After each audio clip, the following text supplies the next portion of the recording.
Right now, Lakeshore Drive is blocked off after a fatal crash. This near Airport Road. Take a look at these pictures of the car that crashed into the brush. Waco Fire tells 25 News that one person inside the car has died. One other person was taken to the hospital. Investigators are working to figure out what caused the crash. It's been a day filled with peaceful protests across Central Texas as people from Waco to Killeen spoke out against police brutality and racism. 25 News reporter Jack Allen was at an emotional rally in Killeen tonight. He joins us to show us how the community is responding to events happening across the country. Hundreds of people gathered here in Killeen for a night of songs and speeches as they got the chance to express the emotion that so many in this community have been feeling all week. The old Starlight station filled with the light of cell phones as Texans gathered to remember the life of George Floyd through a night of peaceful protest. To spark a community conversation here in Killeen, Texas. We've got the opportunity to have the police there, to have local officials there, and begin the conversation. That conversation designed to be one of peace. Just want to make sure that they know that as soon as we start tearing stuff up, our purpose is gone. The organizers' message spread quickly through the city of Killeen. Hundreds of people from all walks of life, black, white, young, old, all united to stand up against oppression. I think that when you live here, you can count on all different people's different cultures having your back, and I think that's one of the things that this shows. We're not a community that's divided. We very much are a community that is there to support one another. That support coming from some of the highest ranking officials in Killeen, including the mayor, police chief, and Representative Buckley. And while George Floyd's death didn't happen in Killeen or even in Texas, organizers say they have to stand up before it happens here. Just because it's not at your front door doesn't mean it's not at your back door, in your backyard. So it could have been any of these strong black men right here. The group also working to effect practical change in the community by helping protesters register to vote, saying the biggest change they can make comes this fall. It's important to note that while this was a night filled with emotion for most of these people, things did remain peaceful throughout the city of Killeen, uniting as they fight for justice, not only here, but across the country. In Killeen, Jack Allen, 25 News. Jack, thank you. A protest in Waco took place earlier today near the Waco Suspension Bridge. At one point, there was more than 300 people at the protest who took a silent knee for 8 to 9 minutes in honor of the time George Floyd spent on the ground with an officer's knee on his neck. Just the support from all these different races and backgrounds really shows that this is a community issue and not just a black issue. And it's impressive to see this many people out, especially in the middle of a pandemic. It makes me a little more encouraged to think that this actually does matter to people. The crowd of protesters eventually left the suspension bridge and marched through downtown Waco. They remained peaceful and largely stuck to the sidewalks as they made their way to the courthouse. Governor Abbott declaring a state of disaster today as protests against police violence have also developed in cities like Austin, Houston, and Dallas. Under this declaration, the governor has the ability to designate federal agents to serve as Texas peace officers. Yesterday, Governor Abbott activated the Texas National Guard, saying, quote, Texas has every right to exercise their First Amendment rights, but violence and looting will not be tolerated. Protests also taking place across the country, many turning into violent confrontations with police. Here's ABC's Alex Prescia with the details. Tense moments during a Minneapolis protest. Watch as this tanker barrels through a barrier on the 35W bridge, headed straight for this crowd. Protesters reportedly throwing bicycles under the wheels to slow the truck down. A semi, there was nobody because they'd stopped traffic. And a semi truck, it must have been going at least 50, 60 miles per hour, just ran through all those people.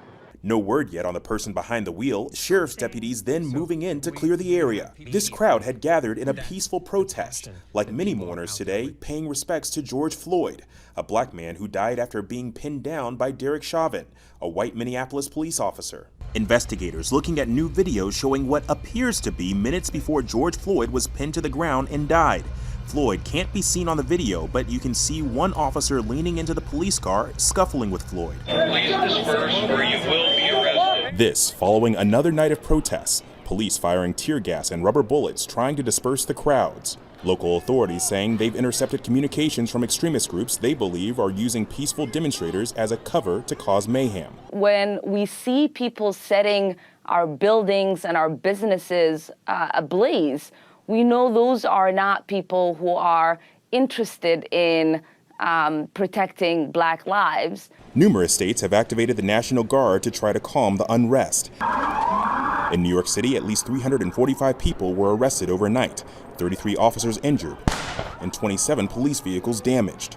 Police in Los Angeles telling ABC News the protests there were mostly peaceful, but some skirmishes gave way to looting, the mayor declaring a citywide curfew. And in the nation's capital, more than 1,000 protesters gathered near the White House, clashing with police and pushing through security barricades. Following Floyd's death, Derek Chauvin was fired and charged with third-degree murder and manslaughter. The other 3 officers at the scene have also lost their jobs, but so far, none have been charged. Alex Prochet, ABC News, Minneapolis. Now joining us is First Alert meteorologist Josh Johns. Josh, I know you work remotely, but what can people expect on their commute to work tomorrow? Yeah, they're going to have to deal with the potential for a few rain showers out there tomorrow morning, Joel. We do have a lot of cloud cover sitting across central Texas. Skies have really started to cloud up thanks to all the moisture that's working in. You can see it on the First Alert 25 clouds and radar. Lots of cloud cover out there, even a few showers still. Most of this kind of staying to the southwest of central Texas, but we still have high pressure sitting off to the northeast, and that's going to keep pumping in that Gulf moisture overnight. So it's going to stay pretty muggy, pretty humid as we go through the night, and also lead to the potential for some showers tomorrow. There's the view on the Exco Eagle Eye in Harker Heights. Temperature sitting in the mid-70s right now, kind of muggy for this time of day. 77 in Waco, 74 in Temple, 76 in Killeen, 78 in Bryan College Station. Now overnight, they'll fall down into the upper 60s and lower 70s, about where they should be this time of year. And that's where we'll start off your Monday with about a 30 to 20% chance of rain as we go through the day, climbing up into the middle 80s, kind of close to around 84. And we do have some changes on the way, though. Once we get these showers out of the way, we're talking about a hot end of the week, and we're even having to keep an eye on the tropics. Got a lot we got to cover coming up in weather. Joel? Josh, thank you. If you live in Bell County, listen up. A boil water notice is in effect for the entire city of Nolanville. If you live in the area, you're asked to boil your water for at least the next 3 days. This is precautionary as crews work to fix a water line break. We now know the name of the Bryan woman who was found dead in her home at the Twin City condos Friday night. Bryan police say it was 56-year-old Loretta Lynn Aguirre. The investigation is still underway and no word on what caused her death. Police are asking anyone with information to call authorities. Carter Blood Care says their ability to meet the needs of patients are in jeopardy as blood donations are in short supply. The CEO says they need 1,000 donors every day in order to meet current needs. The Waco location is open Monday through Saturday from 8 a.m. to 5 p.m. To schedule an appointment to donate, head over to carterbloodcare.org. Coronavirus is still affecting many parts of the world. We'll tell you the numbers and how people are slowly reopening. Plus, how one man with autism is giving back to thank healthcare workers.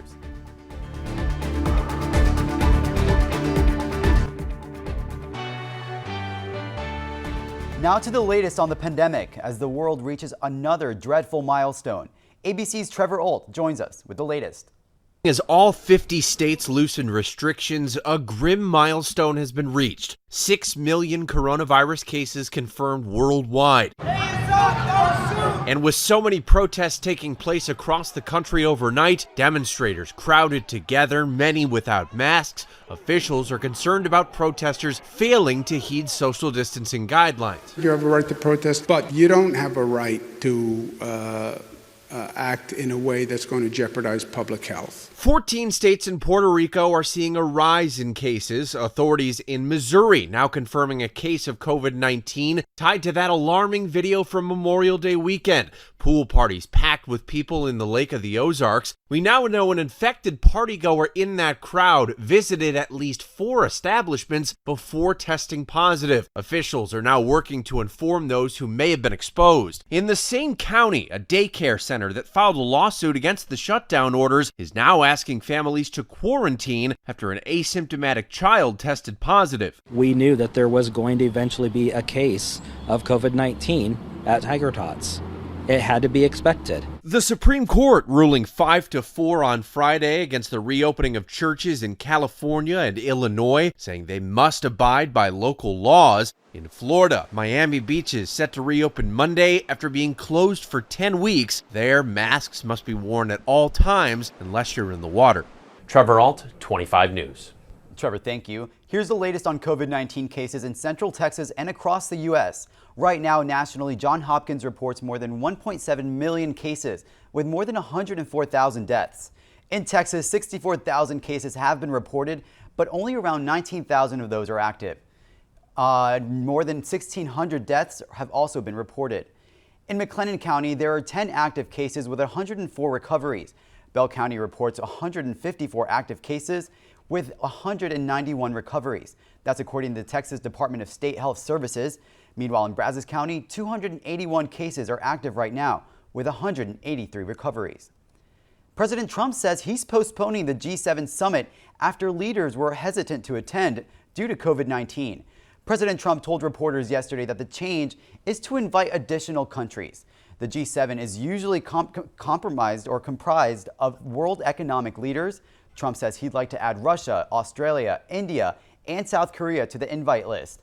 Some G7 leaders say they wouldn't feel comfortable attending during the coronavirus pandemic, so it has been postponed until September at the earliest. The United States is stepping up to help Brazil as it struggles with coronavirus cases. The U.S. plans to ship 1,000 ventilators, and it has already sent 2 million doses of hydroxychloroquine. The U.S. and Brazil also say they plan to work together on coronavirus research. Right now, Brazil has surpassed 500,000 confirmed COVID-19 cases. Nordstrom is now putting a new number on how bad the COVID-19 closures have been. The retailer says quarterly sales were down 40%. That's despite a 5% bump in online sales.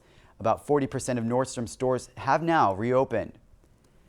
The company Amazon is working its workforce and it's growing its staff. The company now plans to offer permanent positions to about 70% of the 175,000 temporary workers it hired to meet recent demand. If you're a fan of free samples at Costco, well, some good news. The company is bringing them back. The wholesaler eliminated the sales out of concern to coronavirus, but they plan to bring back the goodies by the end of next month. The CFO said it will be a slow rollout and they'll put some new changes so people won't be able to simply just help themselves. The Colosseum in Rome was lit in Italian colors today, this to celebrate its reopening after weeks of lockdown due to the pandemic. Earlier this month, Italy moved into phase 2 of its lockdown with stores, museums, swimming pools, and restaurants all opening up, but with defined safety measures. Mosques in Saudi Arabia opened their doors to worshipers today for the first time in 2 months. People can be seen praying while wearing their masks and each with their own personal prayer mats. They're also spaced out in the mosques to maintain social distancing. A New Jersey artist with autism is creating balloon sculptures to thank essential workers. The 22-year-old uses his artistic skills to thank healthcare workers, mail carriers, and police officers. He says his first balloon sculpture, of course, was to thank his family friend who works in a supermarket. Tomorrow marks the start of hurricane season, and sadly already storms have claimed some lives.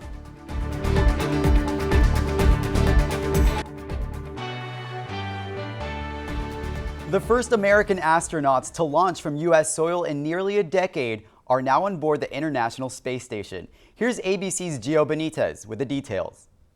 NASA astronauts Doug Hurley and Bob Behnken are now aboard the International Space Station after docking with the orbiting laboratory Sunday morning.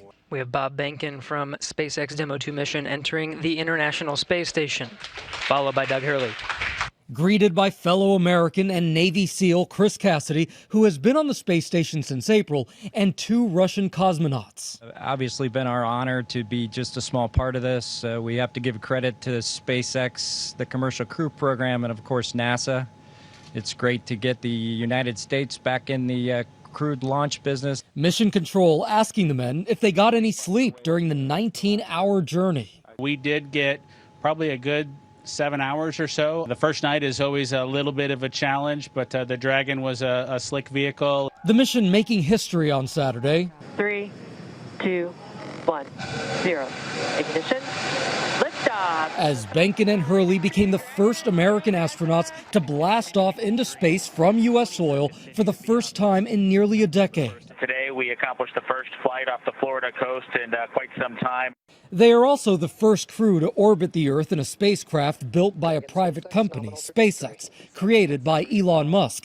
The Crew Dragon capsule now with a new name. We would like to welcome you aboard Capsule Endeavor. We both had our first flights on Shuttle Endeavor, and it just meant so much to us to carry on that name. Benkin and Hurley will remain on the space station between 1 and 4 months. Gio Benitez, ABC News, Cape Canaveral.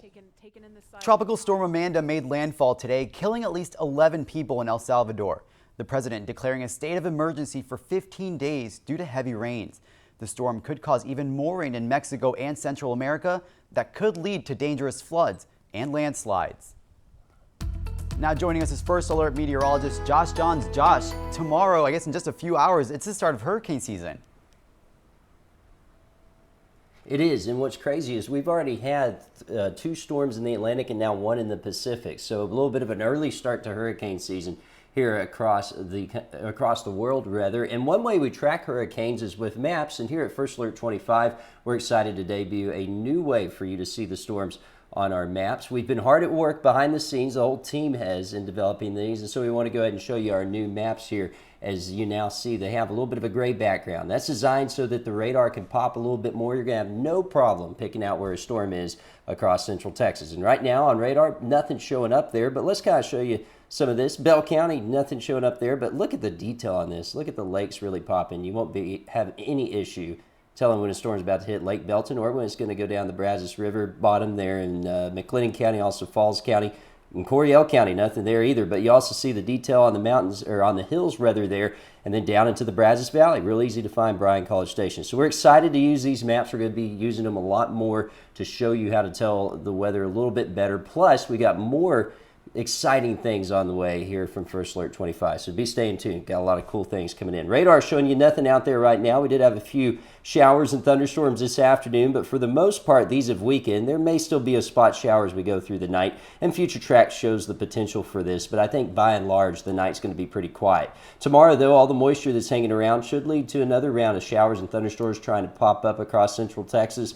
I think it'll be a better chance than today. Future Track doesn't want to agree right now, but I'm still thinking about a 30% chance for tomorrow and then a 20% chance coming up there on Tuesday, just with some spot showers possible. Bryan College Station, 78 degrees right now. Feels like 80 with winds out of the south at 5 miles per hour. 77 in Waco, 74 in Temple, and 76 in Killeen. Goldthwaite's at 73 and at 75 currently in Mejia. Again, you can see those showers and thunderstorms out there. This is all thanks to a high pressure system sitting off to our northeast. That is continuing to drag in